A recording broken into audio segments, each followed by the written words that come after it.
بسم اللہ الرحمن الرحیم۔ السلام علیکم۔ آسمان پر بے شمار بادل چھائے ہوئے تھے، لیکن عجیب حبس بھرا موسم تھا۔ ایسا محسوس ہو رہا تھا جیسے عجیب سی اداسی ماحول میں گلی ہوئی ہو، اور واقعی میں ایسا ہی تھا۔ سلطان کے دربار میں ایک ایسا واقعہ پیش آ گیا تھا جو ناقابل یقین تھا۔ جس کسی نے بھی سنا تھا دانتوں تلے انگلیاں دبا لی تھیں کہ کیا واقعی ایسا بھی ہو سکتا ہے۔ آخر ایسا کیا ہوا تھا کہ سب کے سب حیران رہ گئے تھے۔ کچھ سلطنت کے دربار میں ہڑبڑی مچ گئی تھی۔ اس افراتفری سے اندازہ لگایا جا سکتا تھا کہ کوئی بہت بڑی بات ہو گئی ہے، لیکن چھپائی جا رہی ہے تاکہ سلطنت کی ساکھ خراب نہ ہو، اور واقعی میں ایسا ہی تھا۔ سلطان معظم کے چہرے پر بھی پریشانی کی لہریں واضح طور پر دکھائی دے رہی تھی، لیکن انہوں نے خود کو کنٹرول کیا ہوا تھا۔ اگر وہ وہی اپنے حواس قابو میں نہ رکھتے تو نہ جانے کیا ہی ہو جاتا۔ ایسا پہلی بار ہوا تھا کہ نہ جانے کیوں ایسا لگتا تھا جیسے اس کی بہت بڑی وجہ ہو۔ سلطان معظم بھی اس طرح بھی انداز میں یہاں سے وہاں ٹہل رہے تھے، اور کسی کو سمجھ نہیں آ رہا تھا کہ آخر وہ کیا سوچ رہے ہیں۔ کیا وہ واقعی میں سلطنت میں ہونے والے واقعے کے بارے میں سوچ رہے تھے، یا اس واقعے کے بعد ہونے والے اثرات کے بارے میں سوچ رہے تھے، اور ضروری اقدامات اپنے دل و دماغ میں تشکیل دے رہے تھے، کیونکہ انہیں دیکھ کر اندازہ نہیں لگایا جا سکتا تھا۔ ایک سپاہی دوڑتا ہوا آیا تھا اور اس نے سلطان کے کان میں کچھ کہا تھا۔ سلطان معظم حیران ہوئے تھے، اور جس سمت سے سپاہی بھاگ کر آیا تھا اسی سمت روانہ ہو گئے تھے۔ انہیں شاہی حکیم کا بلاوا آیا تھا، اور وہ حکیم اس زخمی کے بارے میں معلومات فراہم کر رہا تھا۔ شاہی حکیم کے مطابق اس شخص کا بچنا تقریباً ناممکن ہے، چنانچہ میں ایسی کوشش کرتا ہوں کہ یہ تھوڑی دیر کے لیے ہی صحیح لیکن بولنے کے قابل ہو جائے، اور اس مقصد کے لیے مجھے ایک جڑی بوٹی کی ضرورت ہے، اور آپ سے جتنی جلدی ہو سکے مجھے یہ جڑی بوٹی منگوا دے، جو وقتی طور پر مریض کے اندر اتنی زیادہ توانائی بھر دیتی ہے کہ وہ آدھے گھنٹے کے لیے صحیح لیکن کچھ بولنے کے قابل ہو جاتا ہے۔ اور جیسا کہ آپ کا حکم ہے کہ اس شخص کو بولنے کے قابل بنایا جائے، اور اس کے لیے ہمیں یہ جلد از جلد کرنا ہوگا۔ سلطان نے تمام سپاہیوں کو ایسے کام پر لگا دیا تھا۔ وہ نہیں چاہتے تھے کہ جو بھی زخمی تھا وہ اسی حالت میں مر جائے، بلکہ وہ چاہتے تھے کہ زخمی سچ بولے، سچ بتائے، اور اس کے بعد اگر اس کی زندگی نہ ہوئی تو وہ بے شک مر جائے، لیکن اگر وہ کچھ بھی بولے بغیر مر گیا تو یہ سلطنت کی تاریخ کا بدترین واقعہ ہوگا اور ہمیشہ یاد رکھا جائے گا۔ اور یہی سلطان نہیں چاہتے تھے، بلکہ وہ چاہتے تھے کہ وہ سب کے سامنے اس کا سچ لے آئے کہ آخر ایسی کیا آفت آ گئی تھی جو سلطنت پر یہ قیامت ٹوٹ پڑی تھی۔ وہ عورت بھاگتی چلی جا رہی تھی اور بار بار مڑ مڑ کر پیچھے بھی دیکھ رہی تھی۔ ایک ایسا سچ اس کے ہاتھ لگا تھا جسے سن کر اس کے رونگٹے کھڑے ہو گئے تھے، اور ہر حال میں وہ یہ سچ دربار تک پہنچانا چاہتی تھی، ورنہ بہت دیر ہو جانی تھی۔ اسے اپنی جان کی بھی پرواہ نہیں تھی، اسے بس یہ پرواہ تھی کہ کسی طرح یہ سچ اچھی طرح سے واضح ہو جائے اور وہ اس کو چھپانے کے بجائے سلطان کو بتا دے۔ یہ وجہ تھی کہ اس نے اپنی زندگی بھی داؤ پر لگا دی تھی۔ وہ بھاگ بھاگ کر تھک چکی تھی۔ اس کے گھر سے محل کا راستہ بہت طویل تھا، لیکن اس نے اپنا آدھا راستہ طے کر لیا تھا۔ اس کے پاؤں چھلنی ہو چکے تھے، لیکن اس نے ہمت نہیں ہاری تھی۔ وہ بھاگتے چلی جا رہی تھی، یہاں تک کہ محل کے قریب پہنچ چکی تھی۔ اس نے دوبارہ مڑ کر دیکھا تو کوئی بھی اس کا پیچھا نہیں کر رہا تھا۔ وہ آہستہ آہستہ دوڑ کر محل کے اندر جانا چاہتی تھی۔ سپاہیوں نے اسے روک لیا تھا۔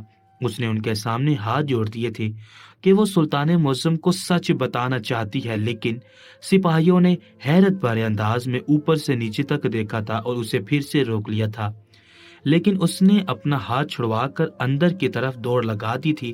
سپاہی اس کے پیچھے اندر کی طرف آئے تھے۔ اسے خوشی تھی کہ وہ اپنی منزل تک پہنچ گئی ہے، اب اسے سچ کہنے سے کوئی بھی نہیں روک سکتا۔ لیکن جیسے ہی وہ اندر آئی تھی اس کے پیروں تلوں سے زمین نکل گئی تھی۔ جس شخص کو وہ بار بار مڑ مڑ کر تلاش کر رہی تھی وہ تو اس سے پہلی سلطنت کے دربار میں موجود تھا اور سلطان سے باتیں کر رہا تھا۔ وہاں ایک عجیب سا تنا محسوس کیا جا سکتا تھا۔